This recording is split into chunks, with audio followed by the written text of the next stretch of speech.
chapter 15 from verse 11 is a very long reading, so I will not bore you with reading all, but the matter we want to discuss is captured within these verses from verse 11 to 32.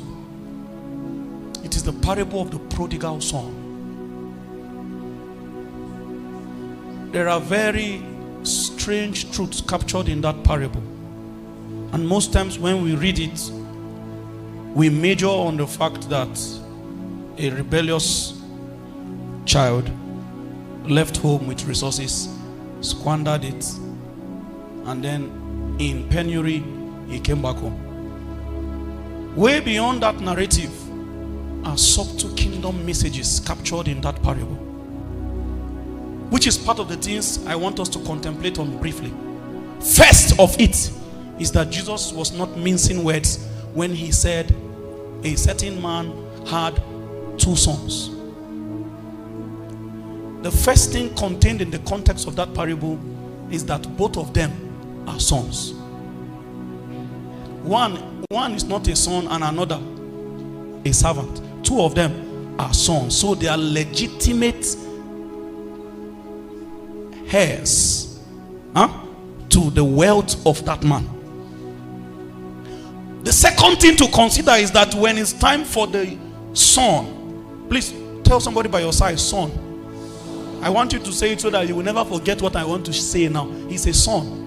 And it will interest you to know that even when they use the word prodigal to describe him, they still added son, the prodigal son. He didn't lose that and you will see it captured in the response of the father when he was returning. The father did not treat him as a servant, although this young man have decided that do not relate with me as your son again. Take me as one of your servants, which is only a posture of repentance. But the father treated him always as a son. You see, the matter I want to talk about is not for sinners. It's for those who are already born again. You are already a part of the household of God. But there are matters that are bordering around compromises, and this is compromise of the holy ground. We talk about the sin of sinners, criticize the way of rebellion, and there is another economy, another flavor of rebellion that finds expression even in the household of faith. This one is the disobedience of holy men, the iniquity of the righteous.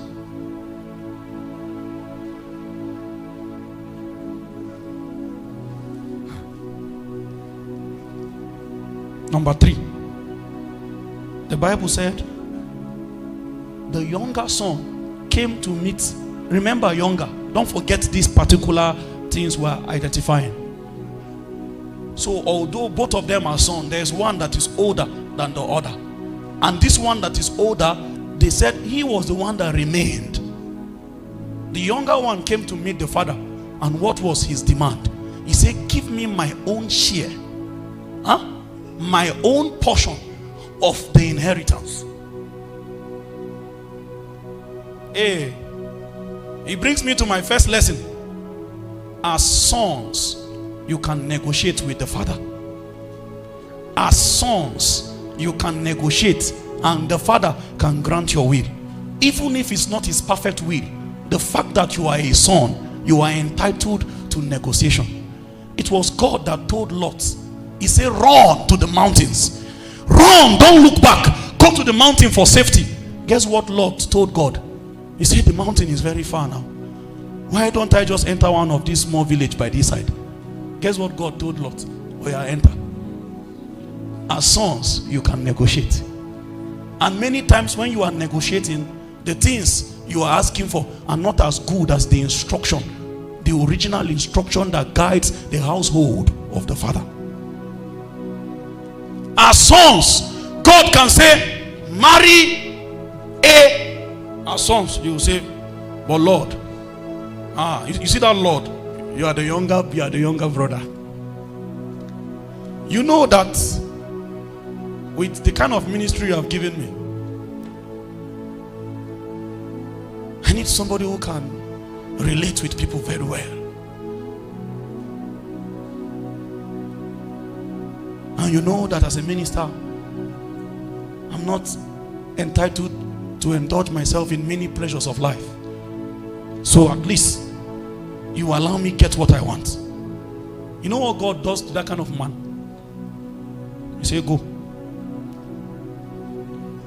When he begins to face the heat, he will now come back and say, but God,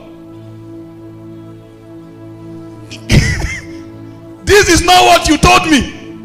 In the kingdom, God uses silence to respond. When he already gave you a perfect will and you made your will. Let me share another truth with us.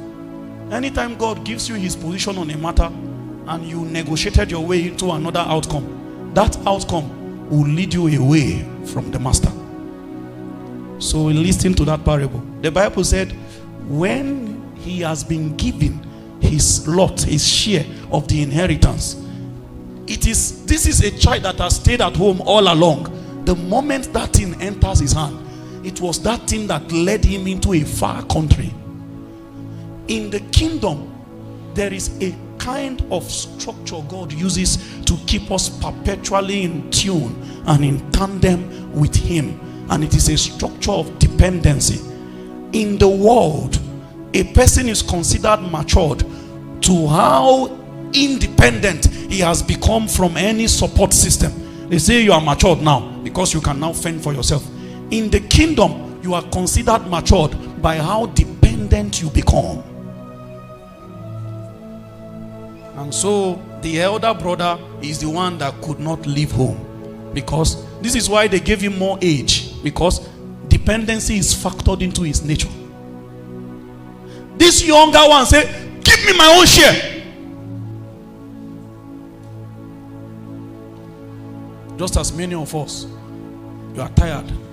You are tired of going out every day to gather manna. And the law that binds manna is that you must gather every day. You cannot hide manna for tomorrow. And the heart of an average man, he wants to be able to predict tomorrow. And so this is why we have become customers of all kinds of strange houses of divination. Because everybody say, help me check tomorrow. I beg. You know why? Man don't want uncertainty, but God wants man to follow him blindly. It is that kind of faith that pleases God.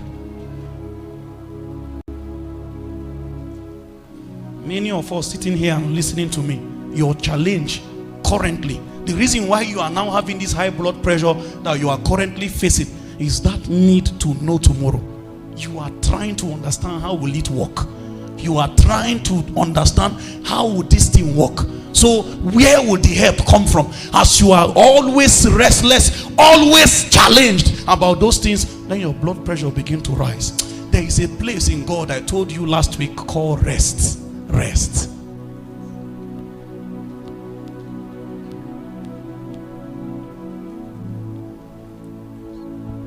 Let me be very quick with my parable so that we hit the note in good time. When this young man lay hold on something that was in the hand of the father, that the father was controlling and everybody was doing well, the moment it entered his hand, it corrupted him. There are levels of sustenance that God will need you to perpetually be in dependency on him for. And you will want to be able to look at your bank account and smile. Hey, I will never forget the first day $1 million was resting inside my account. I woke up in the night 2 times that day. When I woke up to check my account balance. I just woke up like this and something said, check quickly. So I take the code, I check it. I saw 6 zeros. I looked up, I said, who said there's no God? That day, my night prayer, there was a strange tongue. Mehokabo. And something said, oh God, calm down. Yes.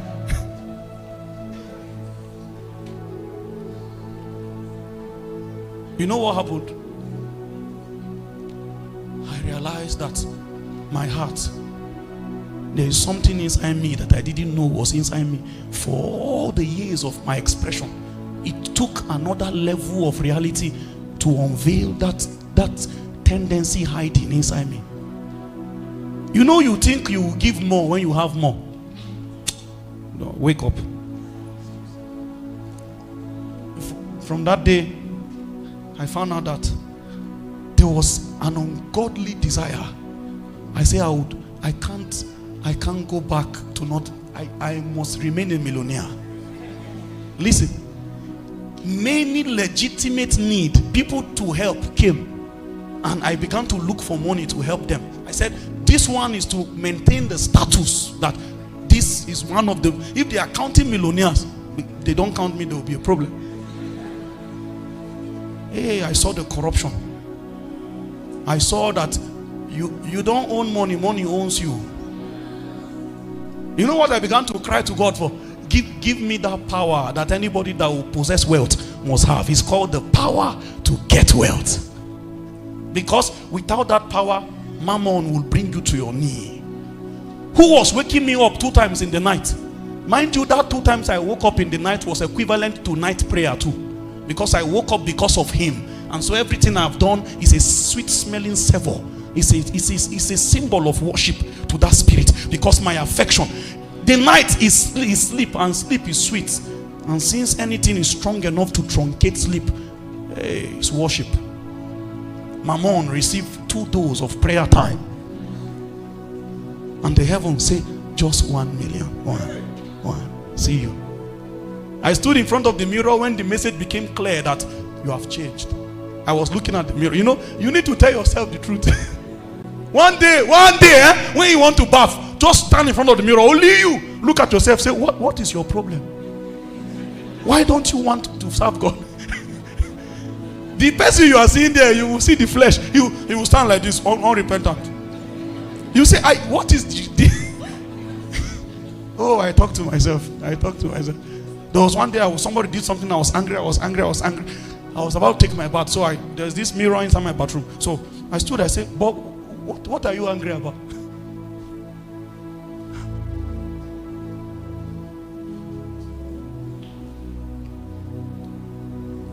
I began to wonder, leaving the house of the Father.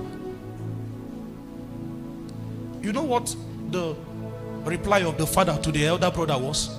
He says, all that I have is thine. But the challenge is that although it is your own, you have access to anything you want, but you will not satisfy that your curiosity of feeling that it's in your custody. It is in the custody of another, but you have access. In this kingdom, true wealth is access, not possession.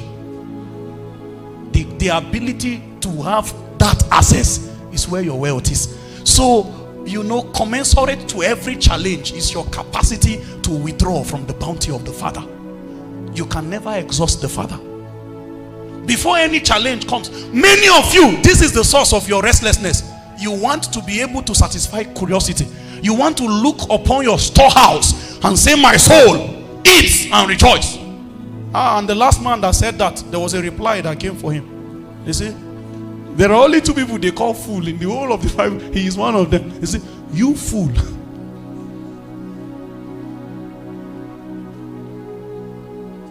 There's a sister here. She's saying that by the grace of God, when I get married, I will then focus. You see that ministry, that assignment, that vision, that task God has given to you, that you have attached it to a particular event, that until this one happen, before this can happen, you don't know the lane you are on.